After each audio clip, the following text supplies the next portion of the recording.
Okay, before we even talk about how good this game is, two things. First, this review will be a spoiler-free review.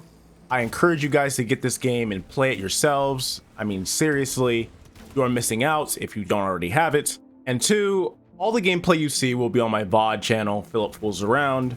So if you want to see my live reactions or just the overall gameplay, go ahead and go check that out. Link in the description. Let's just get into it. Doom: The Dark Age was my second most anticipated game to come out in 2025. First being GTA 6, but we all know how that planned out. This game is like reliving a childhood memory. It's like having a really good remember when conversation with your bro. It's like a McDonald's Minecraft Sprite on a hot summer day. Just the vibe of this game, it gives off like a Dark Souls medieval sci-fi slaughter game kind of vibe. It's so therapeutic and chaotic at the same time. But I ain't gonna lie, I was a little worried this game's visuals would be a little too dark for my liking, but the visuals are second to none. Doom: The Dark Age knows when to be vibrant at times and knows when to show its darker shade to make it more cinematic. I am playing this game on max settings with my 3080 Ti and my AMD Ryzen 7 CPU, if you know what that means. So this game is running insanely smooth. For the most part, there were some crashes, but I'll talk about that later on. And for those of you that were expecting Bethesda to innovate and dial up their gameplay, you will not be disappointed. They straight cooked. Weapons have so much depth in this game, just like in Eternal. But without giving too much away, I'll talk only about the shield. So obviously the Slayer in this game is given a shield, which is also like a chainsaw that he can throw at enemies or shield bash into enemies. This thing makes you feel like a tank. Obviously you can block with it, but you can also parry attacks, deflecting them back at the enemy, and it's kind of like a grappling hook. So yeah, the shield does like 6 different things. But just imagine what the actual weapons in this game do. It's just layers on layers.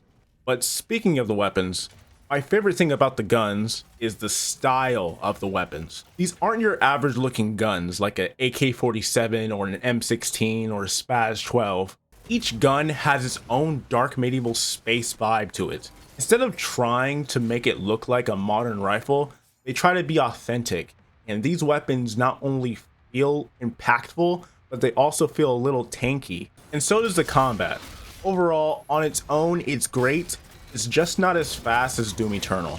But let me put it in Overwatch terms for you. Doom Eternal makes you feel like a DPS, but Doom Dark Ages makes you feel like a tank. Again, this game isn't really slow. It's just slower from swinging on monkey bars and dashing everywhere into swapping the weapons on the fly like on Eternal. Dark Ages also has a story, I guess. I mean, you know, it's there. It's kind of like buying a ticket to King Kong or Godzilla. Like, there's a story, but like, you're not there to see the story. You're there to see the fight scenes. Like, let's be real. You only really have to worry about one goal, bro. And that is rip and tear until it is done. The rock music is testosterone overload, but not quite as catchy as it was in Eternal, but it still fits the overall dark, moody vibe. I only have like 3 critiques for this game. The first is the mech suit portions of this game.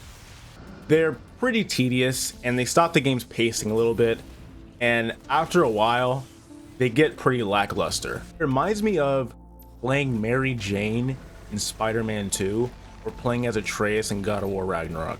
That's what it reminds me of. First time you do it, it's cool and yeah, it's like wow, it has a wow effect. But the second time you play it, you're gonna start to realize how whack these segments are. Like, they're not enough for me to hate them. They're just not as good as I thought they would be. Critique number 2 for me are the glory kills. The glory kills are turned down a bit. Instead, you just punch and kick enemies into a couple pieces. There are some glory kills here and there, but they really toned it down. I get it. It gets really tedious going into a cutscene every time you want to do a glory kill, and it kind of messes up the pacing. But at the same time, it's Doom, bro. I love me some glory kills, dude. And critique number 3, there are some crashing issues, especially at launch. I had an error to where I needed to go into my device settings and disable an AMD graphics card that I don't have, which is weird. And there was an update also today, which is the 15th of May, and this update brought in more errors and different problems. Like, There's a discompatibility issue with OBS and with Doom Eternal for some reason. And yeah, they just gotta fix that, dude. It's by no means it's like Cyberpunk by any means. This game runs fine once you get it up and running, but there are some crashes here and there. Other than that, overall, Doom is awesome. It's a dark fantasy, fast-paced FPS game about killing demons. I mean, what in that sentence doesn't sound cool? Although this game does not blow Doom Eternal out of the water, I'd say it's good in its own right. If you want a darker, moody, more impactful vibe, go for Doom the Dark Ages. If you want a more vibrant, hectic speed game, you play Doom Eternal. Now let's talk about the price of this game.